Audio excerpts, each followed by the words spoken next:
Arora easy education में सभी दर्शकों का हार्दिक स्वागत है। इस वीडियो में मैं आपको ऑपरेशनल एम्पलीफायर के बेसिक्स, जिसमें ऑपरेशनल एम्पलीफायर का symbol, equivalent circuit, transfer characteristics तथा आइडियल ऑपरेशन फायर की कैरेक्टरिस्टिक्स के बारे में डिस्कस करूंगा। तो हम शुरू करते हैं ऑपरेशनल एम्पलीफायर्स के बेसिक्स की। ऑपरेशनल एम्पलीफायर के बेसिक्स से हम स्टार्ट करते हैं।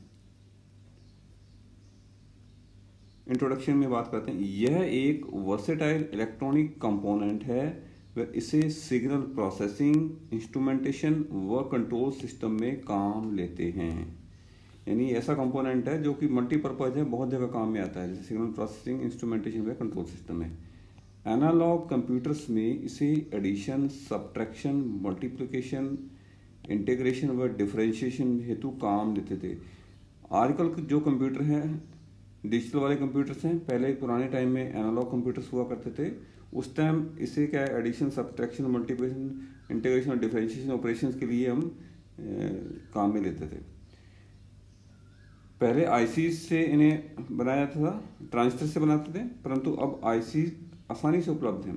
पहले जितने भी ऑपरेशनल एम्पलीफायर बनते थे उनको ट्रांजिस्टर से, उससे पहले भी हम वैक्यूम ट्यूब से बनाया करते थे, लेकिन अभी जो है वो आईसी बहुत आसानी से अवेलेबल हैं, तो उनको हम आईसी से बनाते हैं। यानी ऑपरेशनल एम्पलीफायर में कई सारे ट्रांजिस्टर हो सकते हैं और वो एक आईसी की फॉर्म में अवेलेबल है। और ये आईसी जो है, ऑपरेशनल एम्पलीफायर का आईसी को हम अलग अलग सर्किट डिजाइन में यूज करते हैं। पहले ये आईसी की फॉर्म में भी उपलब्ध नहीं होता था। यह एक high gain DC differential input amplifier है। यानी हाई गेन का डीसी डिफरेंशियल इनपुट एम्पलीफायर है। दो इनपुट्स हैं, तो दोनों इनपुट की डिफरेंस के कॉरस्पॉन्डिंग आपका एम्पलीफिकेशन मिलती है, इसलिए इसे बोलते हैं high gain DC differential input amplifier. अब आते हैं हम ऑपरेशनल एम्पलीफायर का सिंबल, इक्विवेलेंट सर्किट व ट्रांसफर कैरेक्टरिस्टिक्स। स्टार्ट करते हैं ऑपरेशनल एम्पलीफायर का सिंबल। तो फिगर ए में देख लीजिए आप, और फिगर बी में देख लीजिए, और फिगर सी में देख लीजिए। फिगर ए में हमने क्या दिखाया है, दो इनपुट्स में एक इनपुट को दिखाया हमने V2 से, और जिसको बोलते हैं इन्वर्टिंग इनपुट। दूसरी को दिखाया हमने V1 से, जिसको बोलते हैं non inverting input, NINV, N for non inverting input. Inverting input के आगे हमने अंदर जो है वो ट्राइंगल के अंदर जो है माइनस दिखाया है, और इन्वर्टिंग को माइनस दिखाया, और नॉन इन्वर्टिंग के आगे हमने प्लस से दिखाया है। नॉन इन्वर्टिंग का मतलब है जो इनपुट देते हैं उसका फेज चेंज नहीं होता है, और जबकि इन्वर्टिंग में जो इनपुट देते हैं उसका 180 डिग्री से फेज चेंज होता है आउटपुट का। और एक सप्लाई हमने दिखाई प्लस VCC और दूसरे पर लगाया हमने माइनस VCC। यानी माइनस VCC का माइनस जो है एक पॉइंट पर जुड़ा हुआ, दूसरे पॉइंट पर जुड़ा है प्लस जुड़ा हुआ है VCC का। और सेकंड सिंबल में हमने माइनस VCC और प्लस VCC पूरी बैटरी ने दिखा के हमने ये दिखा दिया कि एक पर माइनस VCC है विद रेफरेंस टू ग्राउंड या कॉमन, और एक पर प्लस VCC है। और V2 AINV पहले की तरह दिखा है, V1 NINV, और माइनस प्लस जो है हमने पहले की तरह दिखा दिया, और VO आउटपुट को हमने VO से लिखा है। पहले सिंबल में भी VO से लिखा था, यहाँ भी हमने VO से लिखा है। और तीसरे वाला जो सिंबल है उसके अंदर क्या किया हमने, V2 INV तो लिखा ही है, V1 NINV लिखा है, और आउटपुट यहाँ हमने सप्लाई को भी नहीं दिखाया है, ये सिंप्लिसिटी के लिए दिखाया है सिंबल में, और बाकी जो है वो सप्लाई वैसे ही काम करेगी जैसे पहले करी। तो सिंबल बनाने की सबसे सिंपलेस्ट वे जो है वो C वाला है, जिसमें हमने सप्लाई को भी दिखाया नहीं है। ऑपरेशनल एम्पलीफायर में ड्यूल पावर सप्लाई यूज करते हैं, dual DC power supply use करते हैं। तो एक के ऊपर माइनस VCC है, दूसरे के ऊपर plus VCC। Figure A, figure C का सिंबल कॉमनली काम में लेते हैं। तो स्टार्टिंग के अंदर जो हमने फिगर C दिखाया है, तो फिगर C को मैंने बताया जिसमें सप्लाई भी नहीं दिखाते, ज़्यादातर यही यूज करते हैं, थोड़ा सिंपल रहता है। सभी वोल्टेज कॉमन ग्राउंड के रिस्पेक्ट में मेजर करते हैं। ग्राउंड के कंपेयर में प्लस VCC है, माइनस VCC है। प्लस वाली इनपुट नॉन इन्वर्टिंग में, माइनस वाली इन्वर्टिंग इनपुट कहलाती है। माइनस पर दी गई वोल्टेज का फेज आउटपुट पर 180 डिग्री से चेंज होता है। यानी जो माइनस पर इनपुट दी जाती है, आउटपुट जो वीओ मिलती है वहाँ पर वो 180 डिग्री से चेंज होकर मिलती है, जबकि प्लस पर दी गई इनपुट का फेज वही रहता है। जो प्लस वाली जो नॉन इन्वर्टिंग इनपुट पर कोई भी इनपुट देंगे उसका फेज चेंज नहीं होगा, वही फेज आउटपुट पर मिलेगा। Dual supply plus minus VCC यहाँ पर काम में लेंगे, वह ज़्यादातर प्लस माइनस 15 वोल्ट काम में रहते हैं। तो ड्यूल पावर सप्लाई काम में, जैसे मैंने पहले ही बताया, प्लस माइनस वीसीसी होती है। और इसमें पर्टिकुलर वैल्यू की बात करें तो प्लस माइनस 15 वोल्ट बहुत ज़्यादा कॉमन है, यूज में ली जाती है। अब आते हैं हम ऑपरेशनल एम्प या op amp transfer characteristic. Transfer characteristic में हमने हॉरिजॉन्टल स्केल पर तो हमने दिखाया सब voltage, input voltage V1 minus V2, और वर्टिकल स्केल के ऊपर हमने दिखाया VO आउटपुट वोल्टेज, और इसमें अपर लिमिट दिखाई है प्लस VCC और माइनस VCC। उससे जस्ट नीचे हमने दिखाया प्लस V सैचुरेशन, और दूसरा दिखाया माइनस V सैचुरेशन। जीरो से ओरिजिन से अबव साइड में प्लस V सेट और नीचे की साइड में जो है माइनस V सेट। अब इसके अंदर हमने इस पॉइंट से लेकर के इस पॉइंट के बीच में ये लीनियरली चेंज हो रहा है, इसको बोलते हैं लीनियर रीजन। ये वाला जो मैं एरो दिखाई लीनियर रीजन के लिए है, और ये यहाँ से लेके यहाँ तक, ये मैं इंडिकेट कर रहा हूँ, यहाँ से ले यहाँ तक को बोलते हैं लीनियर ऑपरेटिंग या लीनियर ऑपरेशन रेंज। ऐसी रेंज जिसके अंदर जो है ऑपरेशनल एम्पलीफायर लीनियरली काम कर रहा है, ये इनपुट वोल्टेज की रेंज है। और इस पोर्शन को बोलते हैं सैचुरेशन रेंज, क्योंकि इसके अंदर आप देख रहे हैं कि आउटपुट वोल्टेज कांस्टेंट हो गई है, और इधर भी जो है वो पॉजिटिव साइड में सैचुरेशन है, यहाँ भी आउटपुट जो है वो कांस्टेंट मिल रही है आपको। तो ये एक ऑपरेशनल एम्पलीफायर की एक ट्रांसफर कैरेक्टरिस्टिक है। यानी हम देख रहे हैं इसमें कि इनपुट वोल्टेज लीनियर रेंज के अंदर देते हैं तो आउटपुट्स के कॉरस्पॉन्डिंग या इनपुट के कॉरस्पॉन्डिंग बढ़ती है, लेकिन एक पर्टिकुलर वोल्टेज का वी सैचुरेशन जब पहुंच जाती है तब इनपुट वोल्टेज जो है और बढ़ाते हैं तो वोल्टेज बढ़ना जो है बंद हो जाता है, और ये लिमिट लग जाती है वी सैचुरेशन से, और नेगेटिव साइड में माइनस वी सैचुरेशन से। ये प्लस वीसीसी से थोड़ा सा कम होती है। यानी ऐसा नहीं है कि इनपुट आप बढ़ाते जाएं तो आउटपुट आपको गेन अगर ज़्यादा है तो एम्पलीफायर का आउटपुट इनफाइनाइट तक मिल जाएगी, ऐसा नहीं होता है। ये पावर सप्लाई से कंट्रोल रहती है। पावर सप्लाई इसकी हाईएस्ट रेंज है, पावर सप्लाई से थोड़ा सा कम, प्लस वी सैचुरेशन या माइनस वी सैचुरेशन। तो फिगर ये ऑपरेशनल एम्पलीफायर ट्रांसफर कैरेक्टरिस्टिक। इसमें 3 operation region, negative saturation region, positive saturation region व लीनियर रीजन होते हैं। ये मैंने ऊपर दिखा दिया आपको।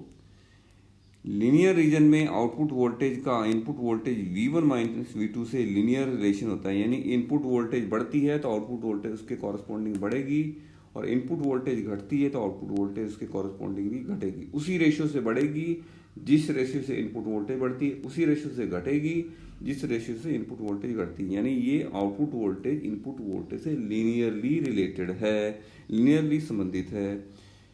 सप्लाई वोल्टेज का मान मैक्सिमम आउटपुट वोल्टेज की लिमिट निर्धारित करता है। यानी सप्लाई वोल्टेज ये डिसाइड करेगी कि वी सैचुरेशन प्लस साइड में और माइनस साइड में कितना होगा। वी सैचुरेशन या minus saturation V plus VCC या माइनस वीसीसी से थोड़ा सा कम होता है। वीओ का एम्पलीट्यूड लेस देन वीसीसी के एम्पलीट्यूड से सामान्यतया 2 से 3 वोल्ट तक ये कम होता है। यानी वीसीसी अगर 15 वोल्ट है तो वी सैचुरेशन आपका 13 वोल्ट के आसपास होगा। ये एक अप्रॉक्स वैल्यू है, थोड़ा रेफरेंस के लिए मैं आपको बता रहा हूँ। VO is equal to A into V1 minus V2। A यहाँ पर गेन है और ये किसके मल्टीप्लाई किया जा रहा है V1 माइनस V2 से। यानी V1 और V2 पर जो वोल्टेज दी गई है उसका डिफरेंस मल्टीप्लाई कर दें A से तो आउटपुट आपको V मिलेगा। तो VO निकालने का मेथड है V1 minus V2 less than VO upon A। ये हमने इसको इक्वेशन 1 से थोड़ा रीअरेंज किया है, या V1 minus V2 less than VCC upon A। ये समीकरण नंबर 2 दिखाया हमने। यानी V1 माइनस V2 की जो वैल्यू है वो VCC अपॉन A से कम होगी। यदि VCC 15 वोल्ट तो A जो है वो लगभग 10 रेज़ टू पावर 5 के करीब होता है। तब V1 माइनस V2 का एब्सोल्यूट वैल्यू 10^15 या V1 minus V2 less than 15 × 10⁻⁻5 volt, या V1 माइनस V2 का मैग्नीट्यूड जो है वो 150 × 10⁻⁻6 वोल्ट, या V1 माइनस V2 की magnitude less than 150 micro volt, यानी 150 माइक्रो वोल्ट से कम वोल्टेज हम V1 माइनस V2 लेते हैं। ये एक अप्रॉक्स वैल्यू है। हाई गेन ऑपरेशनल एम्पलीफायर के लिए इनपुट वोल्टेज लगभग समान होती है क्योंकि यह अंतर माइक्रो वोल्ट में होता है। अभी ऊपर हमने ये प्रूव किया है कि V1 माइनस V2 जो है वो 150 माइक्रो वोल्ट से कम होता है। तो 150 माइक्रो वोल्ट जो है बहुत छोटी वैल्यू है, इसलिए V1 और V2 पर जो है वो लगभग इक्वल वोल्टेज होती है क्योंकि ये अंतर जो है वो माइक्रो वोल्ट में होता है। जब V1 minus V2 150 micro volt है या V1 ग्रेटर देन V2 है तो VO की वैल्यू जो है प्लस V सैचुरेशन, तो V1 minus V2 equal to minus 150 micro volt, या V1 लेस देन V2 में VO equal to minus V saturation. यानी जब V1 माइनस V2 पॉजिटिव होगा तो VO जो है प्लस V सैचुरेशन, और V1 minus V2 minus 150 micro volt होगा तो VO equal to minus V saturation होगा। ये हमने अप्रॉक्स वैल्यू बताई है। ऑपरेशनल एम्पलीफायर को फीडबैक मोड में ज़्यादा काम लेते हैं क्योंकि VO जो है वो माइनस पर देते हैं फीडबैक।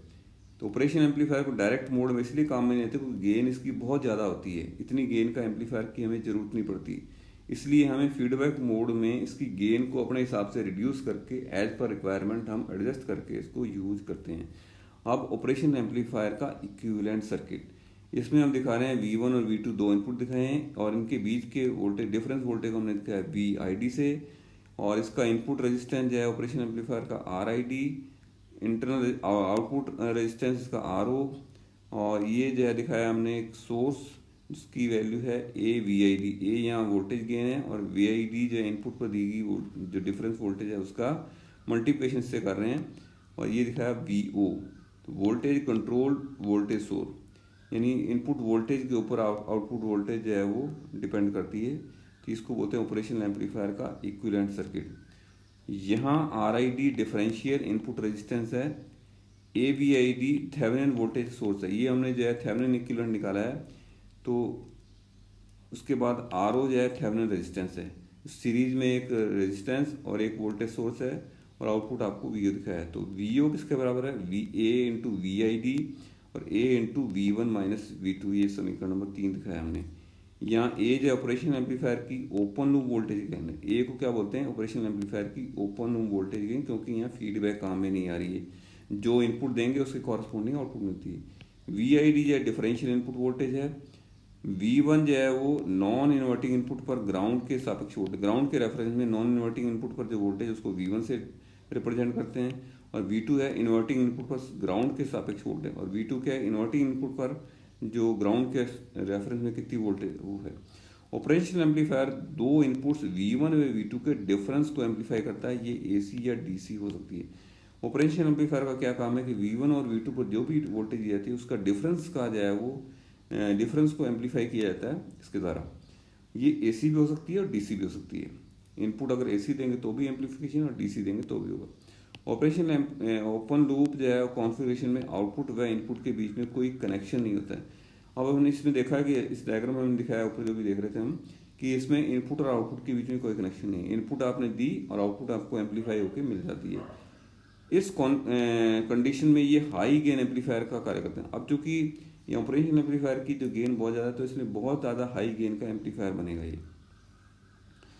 अब ओपन लूप ऑपरेशन एम्पलीफायर के क्या क्या कॉन्फ़िगरेशन हो सकते हैं, A, B और C दिखाया है हमने।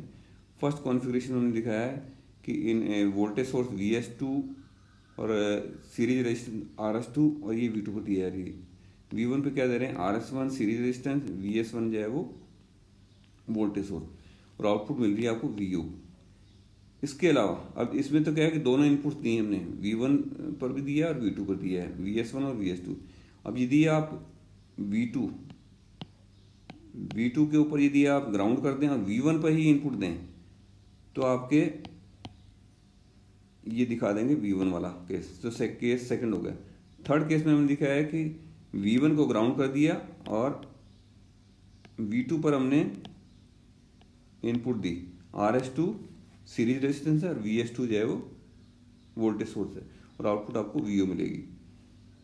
प्रत्येक कंडीशन में RS1 RS2 का मान RID की तुलना में नेग्लिजिबल है। ये RS1 और RS2 वो रेजिस्टेंस है जो कि वोल्टेज सोर्स बाहर से लगाया गया है, उसके सीरीज रेजिस्टेंसेज हैं, इनपुट रेजिस्टेंसेज हैं। इसकी वैल्यू जो ऑपरेशन एम्पलीफायर का इंटरनल रेजिस्टेंस उसके कंपेयर में बहुत कम होती है। अतः RS1 RS2 के अक्रॉस वोल्टेज ड्रॉप जीरो होता है। इसका मतलब ये है कि जो इनपुट रेजिस्टेंस है, मैक्सिमम जो इनपुट देंगे वो इनपुट रेजिस्टेंस के अक्रॉस ही ड्रॉप होगा। बाहर जो सीरीज रेजिस्टेंस आ रहे हैं वोल्टेज सोर्स के, उसके across voltage drop internal resistance जो ऑपरेशन फायर का इनपुट रेजिस्टेंस है उसके कंपेयर में बहुत कम होने के कारण इसको हम नेग्लेक्ट कर देते हैं। जीरो का मतलब ले रहे हैं, जीरो बहुत नेग्लिजिबल वैल्यू, इसको इसलिए जीरो कंसिडर करते हैं। तो VO is equal to A into VS1 minus VS2, यानी कि VS1 और VS2 के डिफरेंस के प्रोपोर्शनल आउटपुट मिलेगी। और VO is equal to A VS1, figure B के अंदर देखें तो सिर्फ VS1 सोर्स लगा है तो आउटपुट होगी A इंटू VS1, और सी के अंदर जो है सोर्स VS2 ही लगा है तो आउटपुट वोल्ट होगी A माइनस A VS2, क्योंकि ये इन्वर्टिंग है इसलिए माइनस आ गया और नॉन इन्वर्टिंग में प्लस आता है। तो इक्वेशन 5 में पॉजिटिव है, इक्वेशन 6 में आउटपुट नेगेटिव आ रही है। लोड लगाने पर 4, 5, 6 का रिजल्ट कुछ अलग हो सकती है। ये रिजल्ट दिखाए हमने, लोड रेजिस्टेंस लगाएंगे तो कुछ डिफरेंस इसमें गेन का आएगा, ये हम बता रहे हैं। RO के अक्रॉस ड्रॉप के कारण जब लोड रेजिस्टेंस लगाएंगे तो आउटपुट आपकी जो है वो RL जो है वो RL के अक्रॉस मिलेगी। तो RO में से जो करंट होकर फ्लो होगी आउटपुट मिलेगी आपको, तो RO के अक्रॉस ड्रॉप होने के कारण आउटपुट वोल्टेज थोड़ी सी कम हो सकती है। इनपुट वोल्टेज का नेग्लिजिबल मान भी आउटपुट को बहुत बढ़ा देगा। तो इनपुट वोल्टेज अगर का बहुत ही नेग्लिजिबल वैल्यू है तो आउटपुट उसमें बहुत बढ़ जाती है, बहुत ज़्यादा आउटपुट मिल जाता है। ऑपरेशन एम्पलीफायर कॉन्फ़िगरेशन बहुत कम काम में आता है।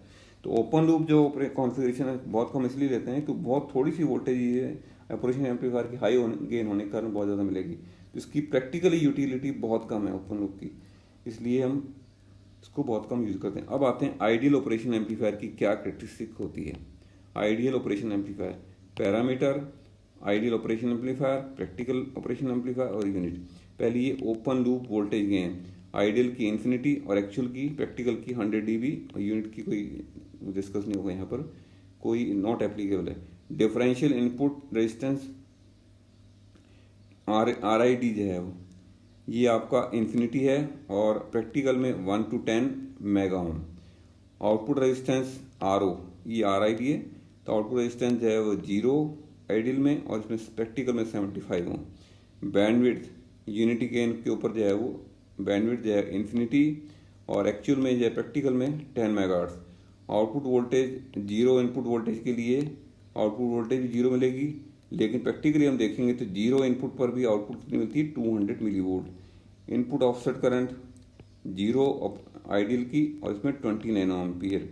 Common mode rejection ratio CMRR ideal infinity practically 100 dB और स्लीव रेट इन्फिनिटी आइडियल और 0.5 to 20 वोल्ट पर माइक्रोसेकंड, ये जो है वो मिलेगी आपको प्रैक्टिकली। अब आइडियल ऑपरेशन का इक्विवेलेंट सर्किट की बात करते हैं हम। V2 और V1 दिखाए, करंट I2 दिखाया V2 पर, I1 दिखाया माइनस प्लस। वैसे यहाँ पर हमने जो दिखाया है A into V1 minus V2 दिखा दिया और ये आपका वोल्टेज सोर्स है और ये VO मिल रहा है आपको, इसकी वैल्यू है minus A into V1 minus A into V1 minus V2। I1 और I2 जीरो होंगे क्योंकि बहुत नेग्लिजिबल करंट होगा जो अंदर फ्लो करेगा इसके अंदर ऑपरेशन हम हाई इनपुट रेजिस्टेंस के कारण। और V2 जो है वो V1 जो है V common mode plus VID upon 2, इसके बारे में आने वाले वीडियोज में डिस्कस करूंगा, अभी यहाँ पर इसको डिस्कस नहीं करेंगे। V common mode minus VID upon 2, VID जो है वो V1 minus V2, V common mode plus VID upon 2 minus V common mode plus VID upon 2, V1 minus V2 निकालना है तो ये VID आ गया, V1 माइनस V2 निकाला हमने।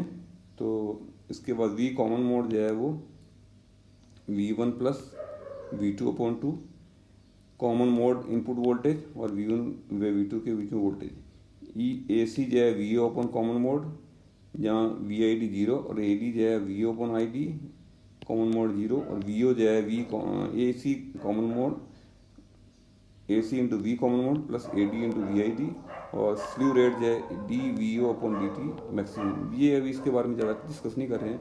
तो इस वीडियो में मैंने आपको जो है वो सबसे पहले जो है ऑपरेशन एम्पलीफायर का जो इंट्रोडक्शन, उसके बाद ऑपरेशन एम्पलीफायर का हमने सिंबल की बात की, ऑपरेशन एम्पलीफायर का सिंबल और ऑपरेशन एम्पलीफायर की ट्रांसफर कैरेक्टरिस्टिक, उसके बाद हमने जो है वो ऑपरेशन एम्पलीफायर का इक्विवेलेंट सर्किट क्या होता है, फिर हमने बात की कि ऑपरेशन एम्पलीफायर को आइडियल ऑपरेशन एम्पलीफायर लें तो उसकी क्या कैरेक्टरिस्टिक होगी। मुझे उम्मीद है कि वीडियो आपको पसंद आया इसको लाइक और शेयर करें। इस वीडियो के बारे में, इसको पहली बार देखने वाले इस चैनल को सब्सक्राइब करें। इस वीडियो के बारे में कमेंट करिए या फीडबैक जरूर लिखें। इस वीडियो को देखने के लिए आपका बहुत बहुत धन्यवाद।